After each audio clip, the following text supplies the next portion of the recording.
Thank you so much, Ben, and good evening, everybody. Thank you so much for being part of 1455's third annual summer festival and taking part in one of my personal favorite sessions out of the entire weekend, which is our annual Teen Poetry Award in Reading. Tonight, we are joined by the Poet Laureate of Mississippi, Beth Ann Fennelly. I'm so excited that she joined. And we're also joined by a number of our finalists who are going to read their chosen poems. So we got a lot of great content. And we are also we're joined as always by my co-judge the last 3 years, the amazing Maia Siegel. We will hear from her later too. Real quick, just a few words about the contest, especially for those of you that are not familiar with 1455 or our annual Teen Poetry Award. Having completed another cycle, our third one, I can confirm two things with certainty. The contest is getting bigger and better each year, and choosing a grand prize winner becomes more difficult. And as I've said, each year, that's a good problem to have. You don't want the opposite, too few submissions and lesser quality. It's very much a labor of love for Maia and me. And I'm grateful to all the teen poets from America and beyond who participated this year. I'm proud to note that we more than doubled last year's total number of submissions. We had over 130 poets respond to our call for submissions. And narrowing it down to 10 was almost impossible. But again, that's a problem that a contest judge wants to have. We understand that encouraging creativity applies to all ages and levels of experience. So we're making a statement each year with this contest. 1455 wants to recognize young writers as not only something that's important, but necessary. And as a reminder, the theme for this year's contest was finding community during crisis. And the guidelines requested that the poems reflect on or react to the contemporary socio-political and cultural environment, including but not limited to Black Lives Matter, Me Too, COVID, etc. And every poem that made the final cut had variations on these themes, and many were extraordinary. And just like last year, some of the poems seemed almost pieced together from newspaper headlines. Others invoked family histories, both the kinds found in photo albums and especially the kind kept in secret or not discussed at all. And there were ingenious, if inevitable, references to things like science, politics, ethnicity, anger, and shame. This being a heavy subject, the weight of these collective words was not inconsiderable, but like the best art, these poems inspire dialogue and they seek understanding. They inspire solidarity. These poems are at once an indictment and aspiration to our better angels. So before we kick things off, or I should say to properly kick off the proceedings, any worthwhile poet knows when they're in the presence of greatness. As such, it's a true honor to welcome Beth Ann Fennelly, and I'm going to introduce her now. Beth Ann Fennelly is the Poet Laureate of Mississippi, a 2020 Academy of American Poets Laureate Fellow. She currently teaches at the MFA program at the University of Mississippi, where she was named Outstanding Teacher of the Year. She's won grants and awards from the NEA, the United States Artists, a pushcart, and a Fulbright to Brazil. Beth Ann has published 6 books, 3 of poetry, Open House, Tender Hooks, and The Unmentionables, all with W.W. Norton. Beth Ann's poetry has been included in over 50 anthologies, including Best American Poetry 1996, 2005, and 2006, the Book of Irish American Poetry from the 18th Century to the Present, Poets of the New Century, the Penguin Book of the Sonnet, and in textbooks such as Contemporary American Poetry and Literature. And believe it or not, that's an abbreviated bio. We are in the presence of greatness. Beth Ann, thank you so much for being here. I want to pass the mic and let you talk about poetry, your response to this contest, and anything else you want to talk about. Well, thank you so much. It's really a true pleasure to be part of this event. I think it's amazing to have a free festival, and beyond having a free festival that has such ambitious programming, to have this contest that gives $5,000 to a winner. And shines a light on this important work. So thank you, Sean Murphy. When Sean asked me if I would like to be part of this and talk to the teens, I said, absolutely, yes.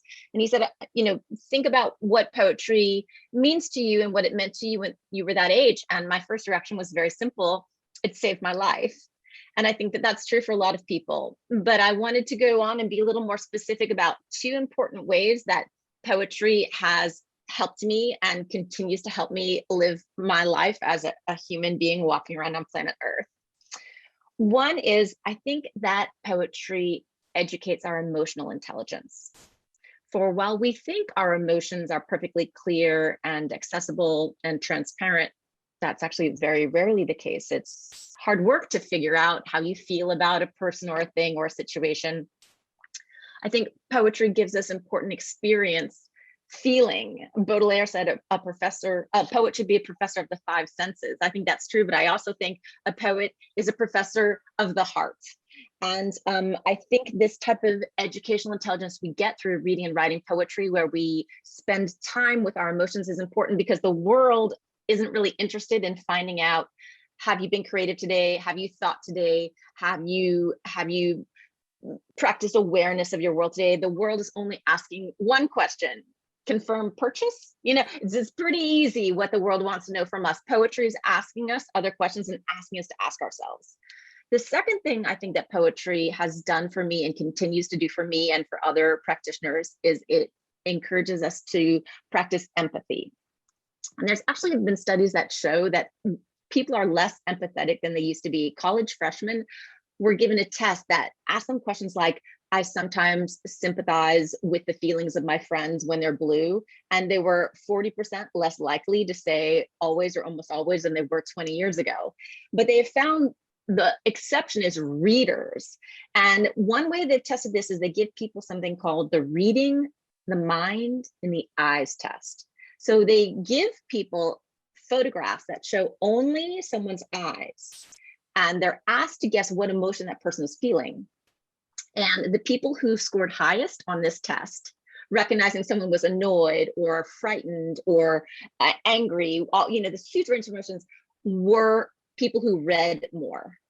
And theorists have suggested reading and writing allow us practice taking on someone else's perspective. And I think in our world, especially now, what could be more valuable than practicing taking on someone else's perspective and learning to look through their eyes and think with their heart?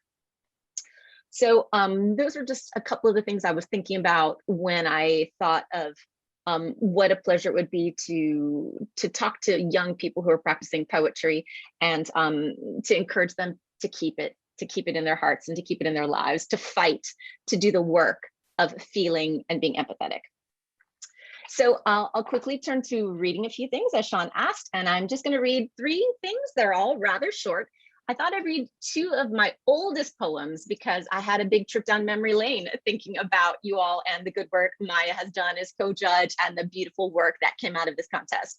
So these 2 poems are from my first book, and they're the oldest poems. They're ones I wrote in college. And the first one is a kind of sonnet. It's called Poem Not to Be Read at Your Wedding. You ask me for a poem about love in place of a wedding present, trying to save me money. For 3 nights I've lain on glow-in-the-dark stars. I've stuck to the ceiling over my bed. I've listened to the songs of the galaxy. Well, Carmen, I would rather give you your 3rd set of steak knives than tell you what I know. Let me find you some other store-bought present. Don't make me warn you of stars, how they see us from that distance as miniature and breakable, from the bride who tops the wedding cake to the Mary on Pinto dashboards, holding her ripe red heart in her hands.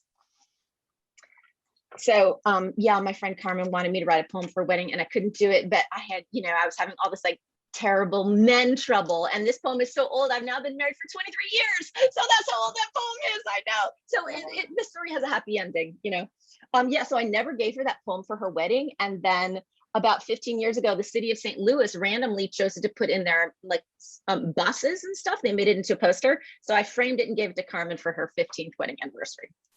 So another one that's old, that's kind of goofy. I don't know if y'all can see it, but it's like little tiny blocks of prose.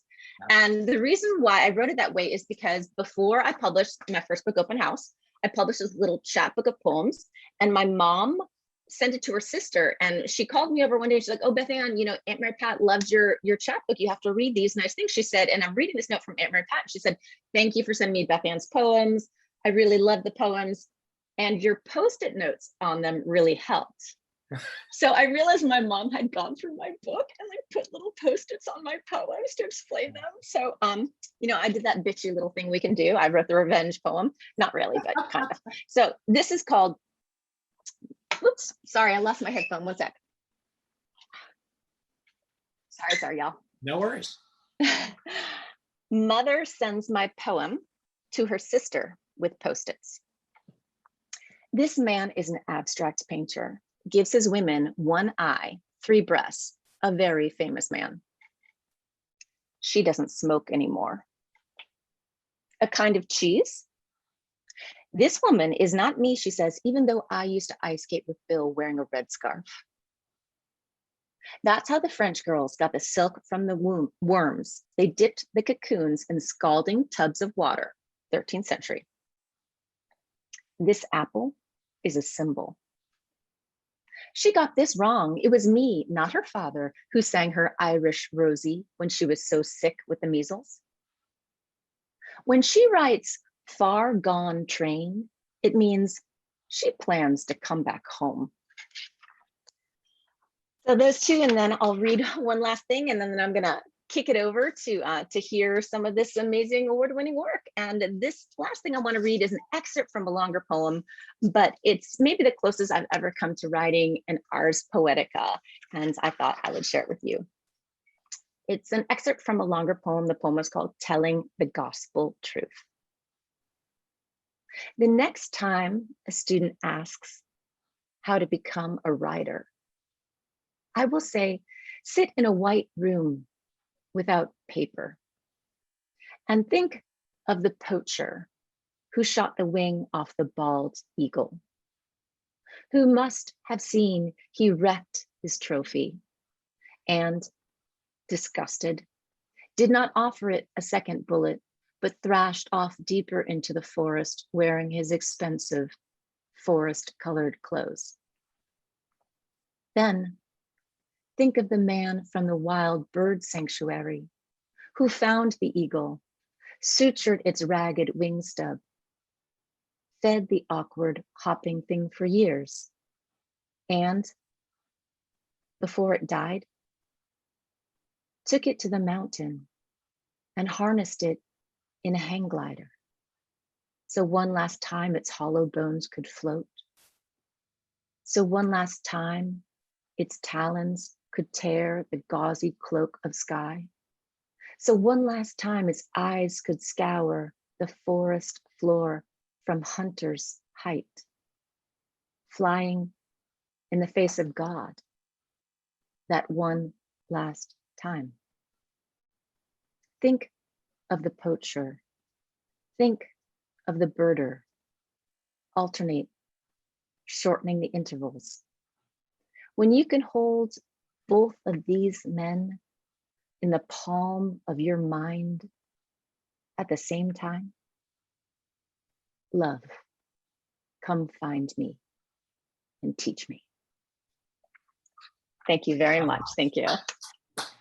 Wow, Beth Ann. So before we came on, you and I were talking a little bit about how we are very much looking forward to returning to a world where we are able to read and receive poetry in a more intimate setting. And I don't think anyone who loves poetry would disagree with that. But I want to acknowledge, my gratitude for you being here to bless us tonight. But also, it's just a reminder, my heart is fluttering. There is just nothing like hearing a poet read their own work. So thank you for that gift. Absolutely, thank you. Well, stick around if you will, and we'll have some time for some conversation. But next up, I want to bring on my partner in crime and co-judge, the brilliant poet herself, Maia Siegel. There she is, and you're on mute, Maia, so I will introduce you and then we'll get you in here. So yeah, Maia has been my co-judge since 2019, so we've been through 3 cycles together. And I'm gonna say, for the public record, she will continue to have that role as long as she wishes, because I couldn't imagine doing this without you. I wouldn't have as much fun and I wouldn't learn as much about poetry. So thank you for everything you do and for being here. Let me introduce you to the world, and then I'd love you to talk and read. Maia's poetry is forthcoming or published in the Southern Poetry Anthology from Texas Review Press, the Bennington Review, Poetry London, and elsewhere. Her poetry has been recognized by institutions such as the Poetry Society and the Young Arts Foundation. She attends Yale University. Maia, I would love you to say as much as you care to about this year's contest, any thoughts you have, and by all means, read a poem or 3 if you are so inclined. Okay, awesome. Hi, everyone. And thank you so much for that beautiful reading. Those were so incredible. And I'm so happy to be here with all of the poets that we read. And so judging each contest every year is so fun with Sean. And it's so fun now having themes and then sort of seeing how the poems relate to the themes. And this year they were just so, they were focused on community, and they were focused on like sort of just like bodies in space and just like that interaction. And they were really, really top notch. So I'm really excited to hear them. So I will read a poem. Please. Or yeah. So these are or maybe a few. These are from a longer sequence of, in the persona of Lord Byron, specifically whenever he goes to Greece to fight in the Greek Independence War. Okay. Newstead, 1820. It was withering I was afraid of, a foot scooped empty of itself, an estate surrounded by stone-dead rabbits, a name slinking away from its title. A poet can wither too. I have forgotten everyone I've written that I would burn for. Napoleon Bonaparte was not a poet. You would laugh at how he stood, straining his neck, and yet the way he gripped a sword showed he meant it. It was holding an island between his teeth, promised waves of flailed flesh, and then a retreat rodent-like into the sun. Tell me, what can poetry hold up to that? He withered in a bruised soft defeat, a slinking exit.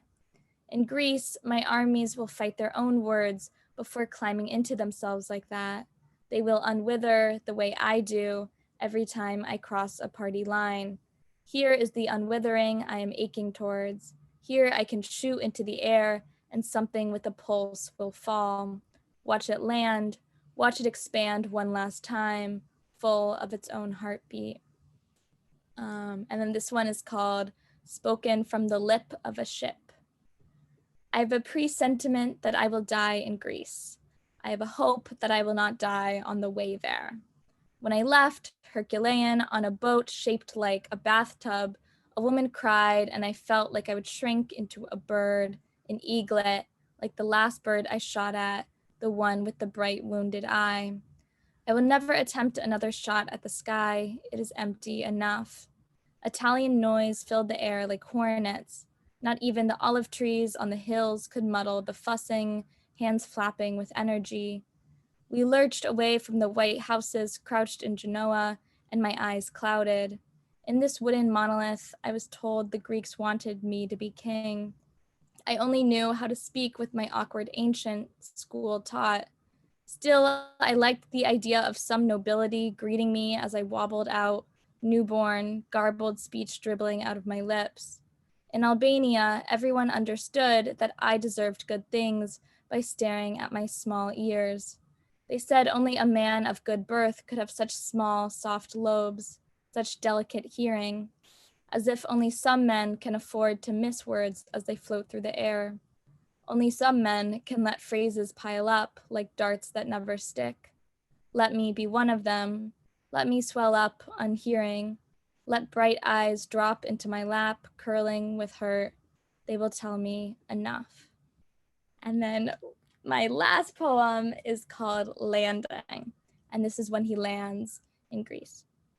I will not attempt to save a country I do not know, but God, I just want to be wanted. And when I docked finally on the island Kefalonia and found an inn to stay at with lemon trees in the front, the owner wouldn't take my banknotes, instead said, I wish you to love me, not to pay me, and gave me a lemon, fat and pimpled, leaking juice from its eye.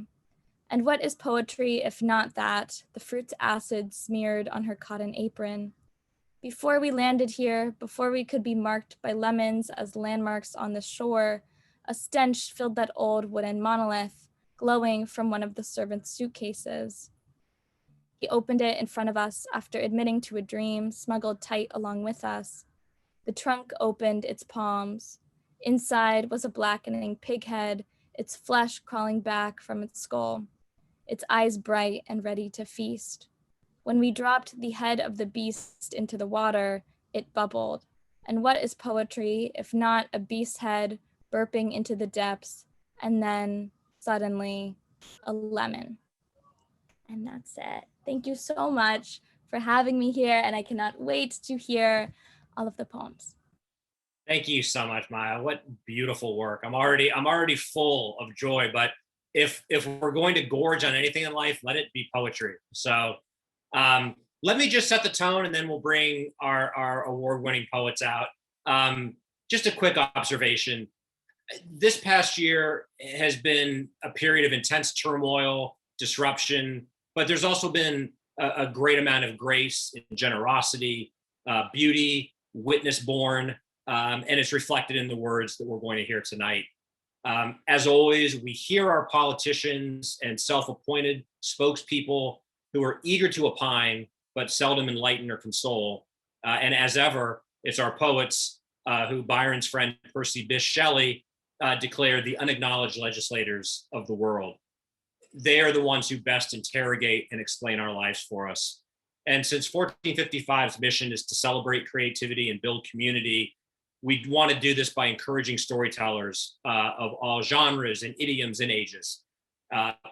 Poets are anything but unacknowledged in our corner of the world, so it is with great pleasure that we see the spotlight, and I would ask our teen poet finalists to come on, and I will introduce them.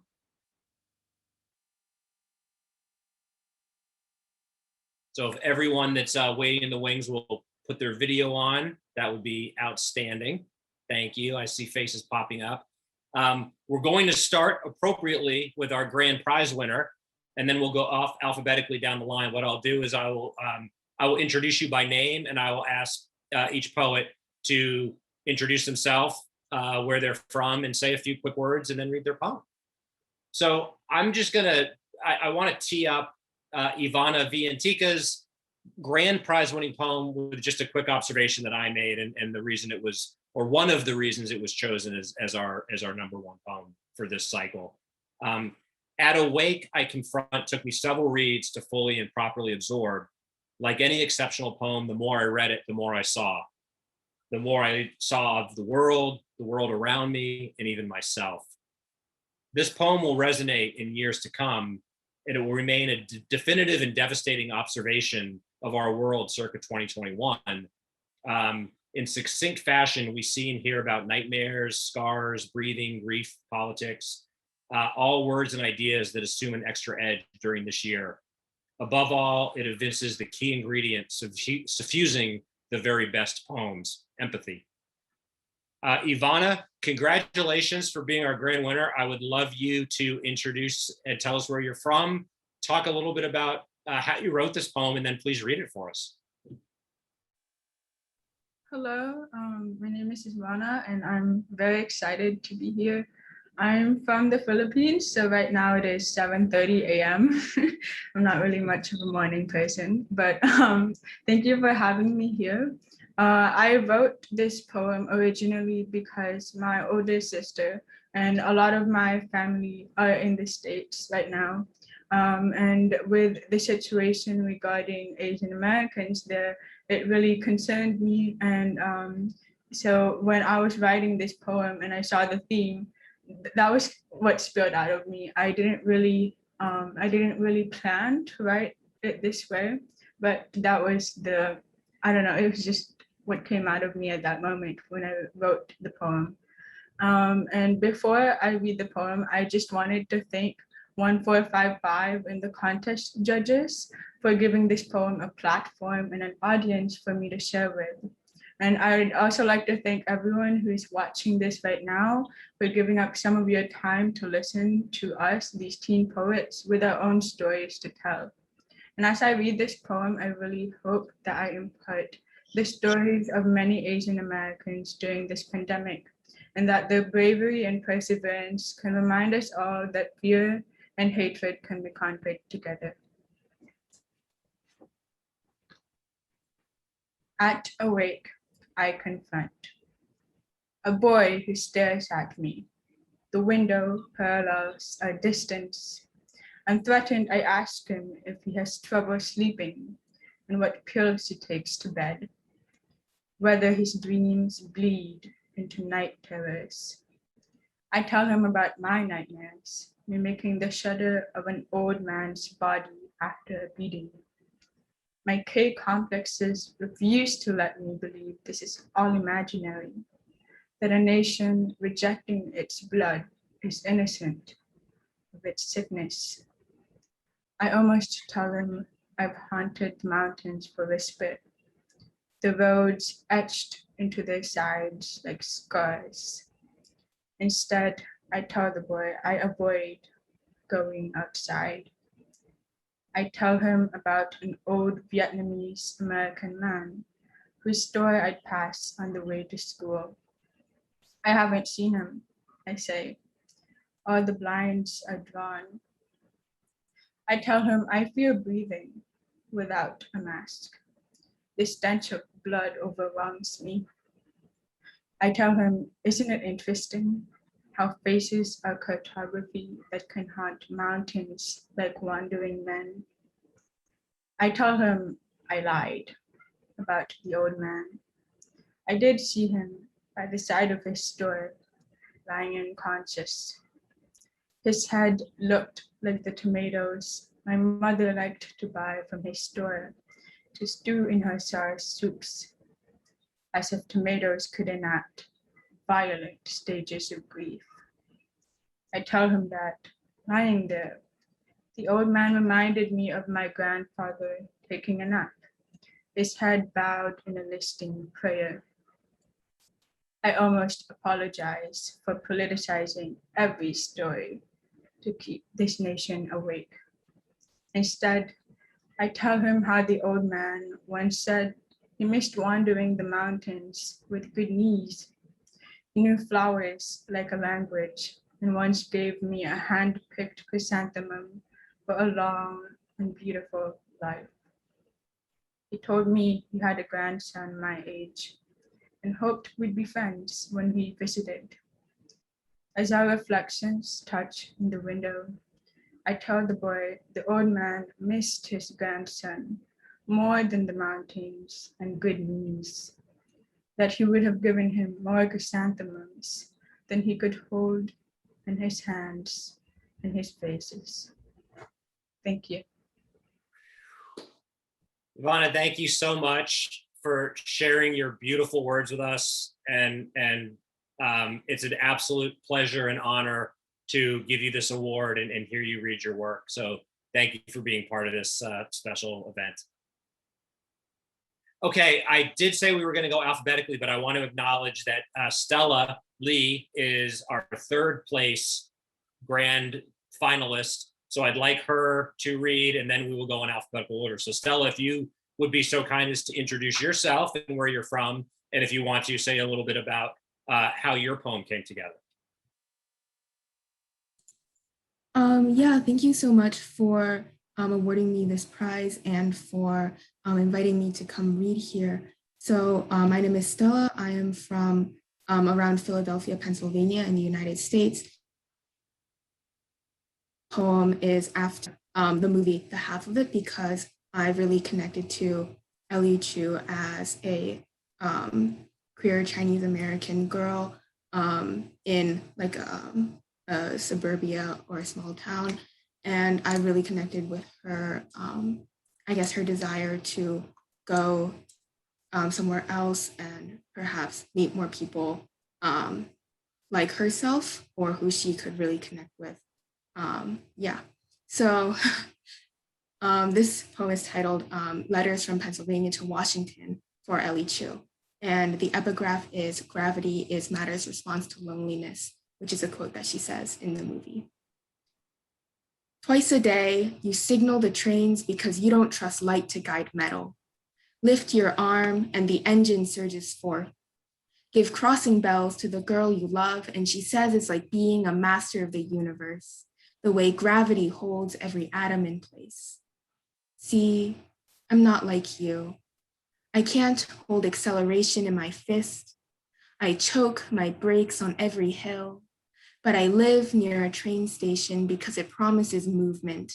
Steel hurtling across steel, an escape hatch that skins my knees as I crawl out. After coming out, you stand in a church and everyone gasps as I applaud. After sunset, I kneel at the platform, kiss my knees to the line, and baptize my hands on rust. God. I curl my fingers and no particles align. No girl sucks my name in her mouth, but I'm learning Newton's laws. Objects in motion stay in motion. So when you take the overnight train to your future, let me run next to the tracks. Let me chase your smoke as we rush together to our better lives. Let's pray we never stop. Yeah, thank you. Thank you so much. And I just want to say, I will reiterate the point that there is just nothing as wonderful as falling in love with a poem on the page and then hearing the author read it in her own voice. So I'm profoundly grateful for you, Stella, to share your words with us and then share your voice with us. Thank you so much. Okay, moving right along. I believe Matt is here. Matt, if you would be so kind as to introduce yourself and your work and then read your poem.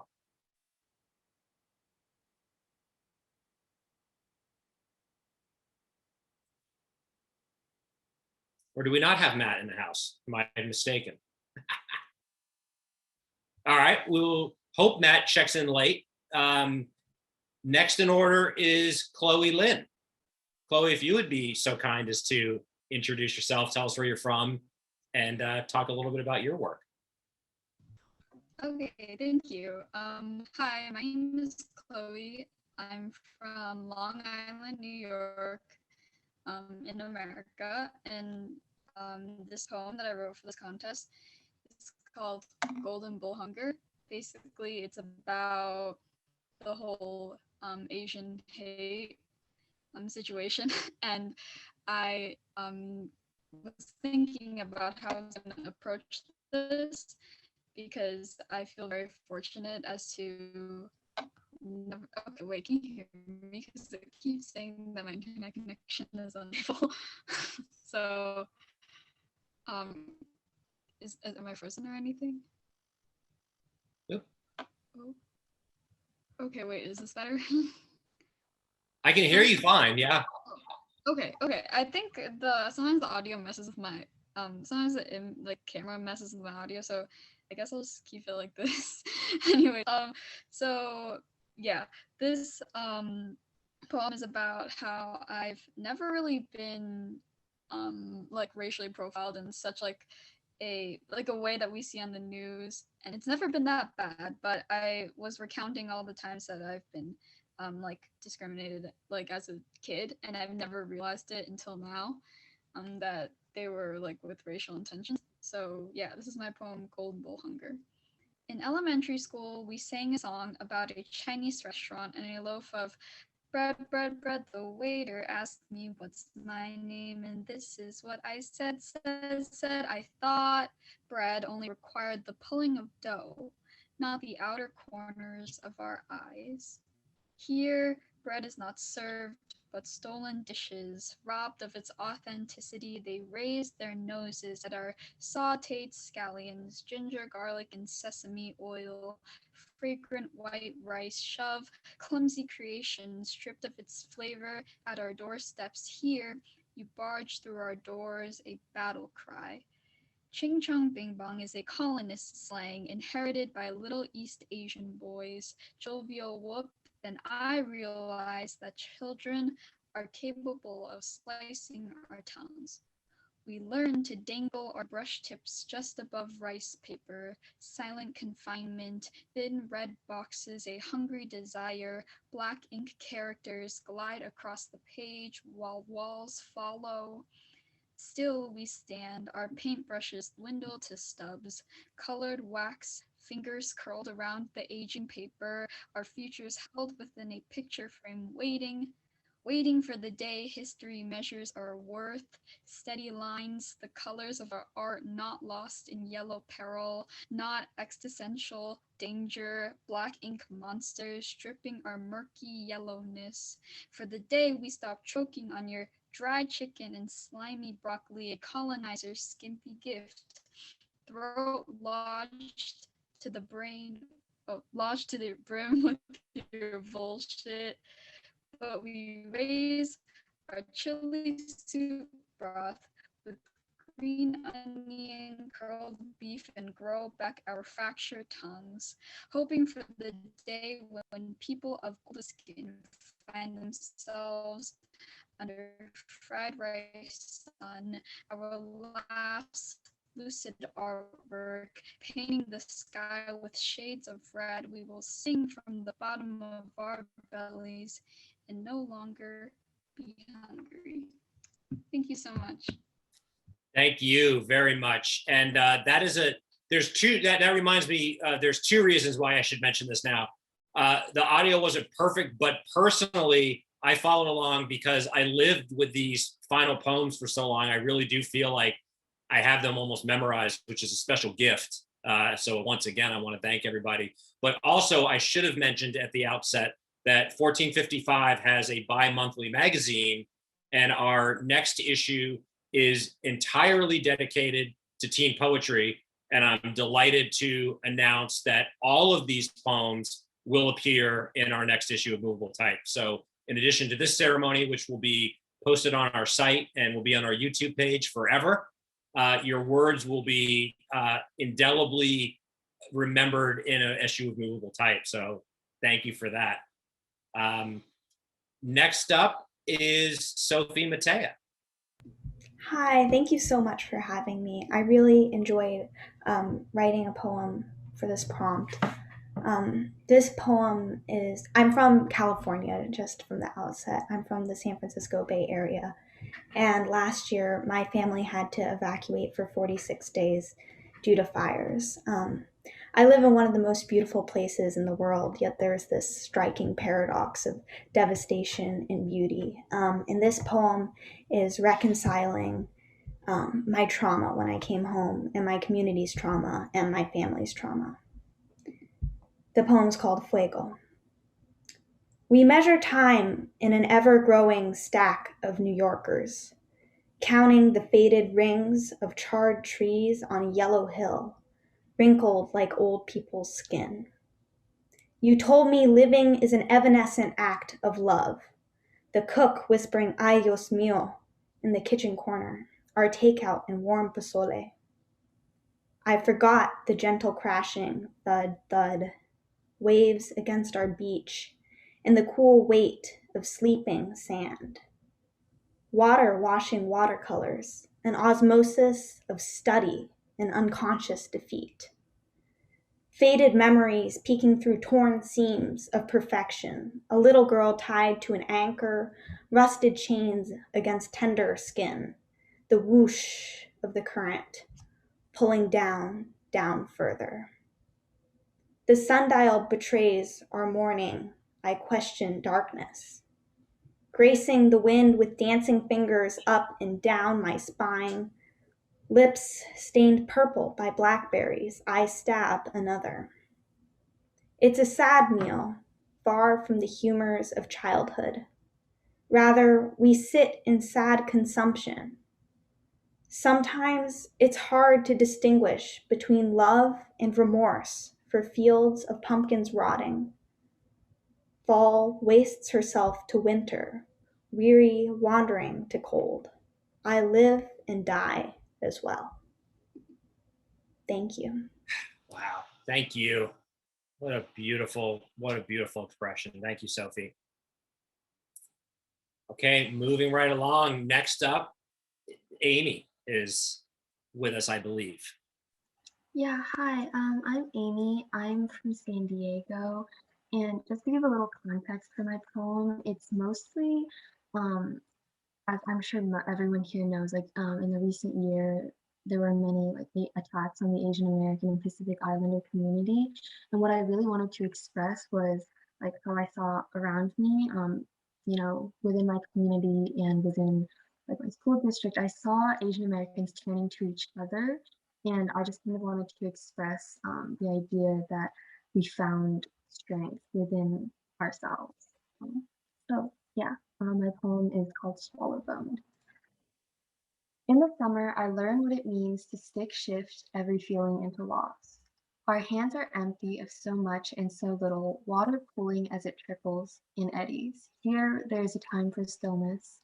The only comfortable silence is the kind that chatters.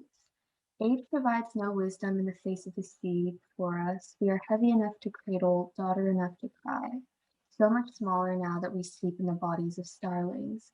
So much brighter now that we have swept the sun from the sky and called it life before art. We have never been so fruitless, so lovely, so skinned of the hunger of the people before us. Heat sick, we sip mimosas and talk softly into the morning, fingers learning the translation of word against mouth. No imprint, no cleaving, all that is left are bridges where there should only be open air. I think of things that hurt me, and so the shower steam melts into memory. There we are, yellow-skinned citrus fruits, boneless and sallow. There we are, asking for a home from a country that says we are every color but the kind that can breathe. Animals, a reduction of bones into body. At night, I dream of crippled fingers and a tongue that cannot bend. My fathers live and die, and the world takes portions of them in sons and strangers. The truth is a carcass unzipped from throat to gut. On some days, we bow our heads like branches, all our fruit stripped bare. On some days, we learn the dusk of morning, our bodies braided into summer. Thank you. Thank you so much, Amy. Wow.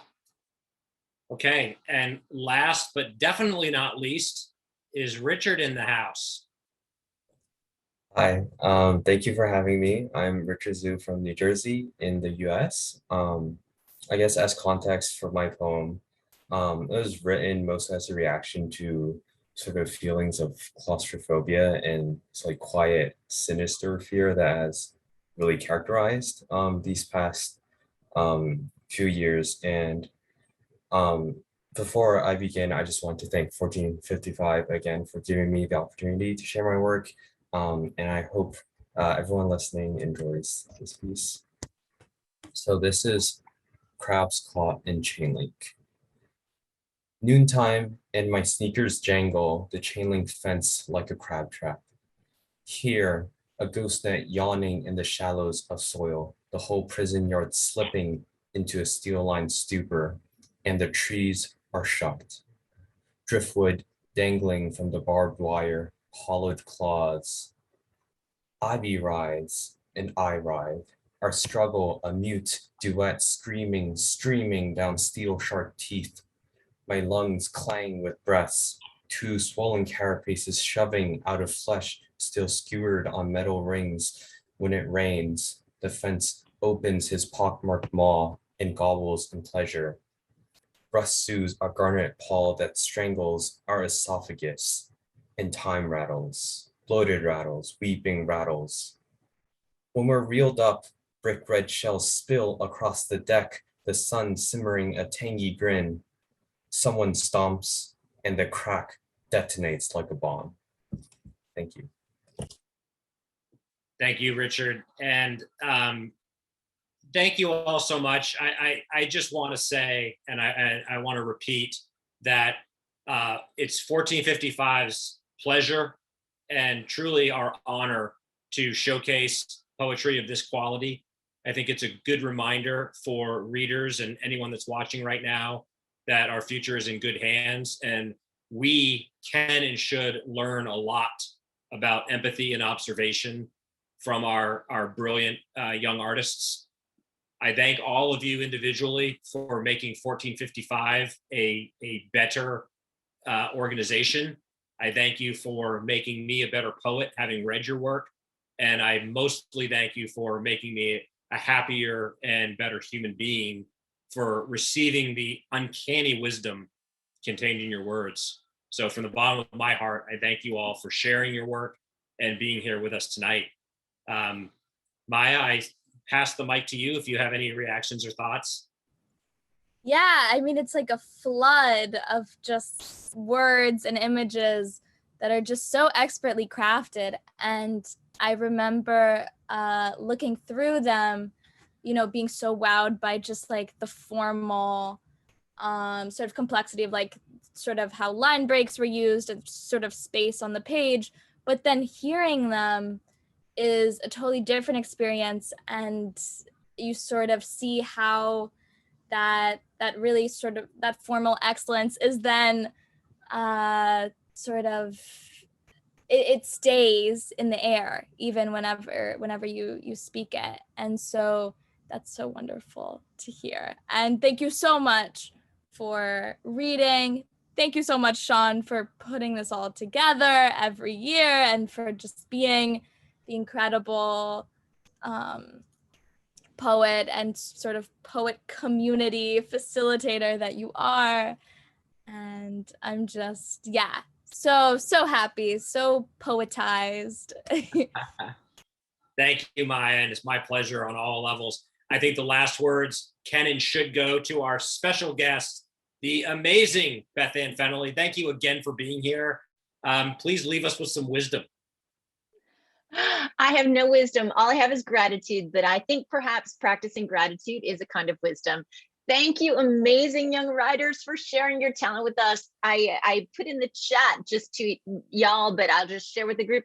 I have hope for the future. Does that sound grandiose? But it really is a beautiful thing to see such talent and such skill and such compassion. So I'm filled up with joy. Thank you all. So thank you, Beth Ann. Thank you, Maia. Thank you, each and every one of you. Again, and especially for people watching, Movable Type is 1455's bi-monthly magazine, and the next issue, which should be coming out within the month, is entirely dedicated to our amazing teen poets. All of the poems you heard tonight will be in it, and some other ones that were notable. So we really look forward to that. So we look forward to hearing more from you. I ask each of you to stay in touch and keep me apprised of your work and your publications, and you will always have a showcase at 1455. So be well, be safe, keep writing, and thank you so much.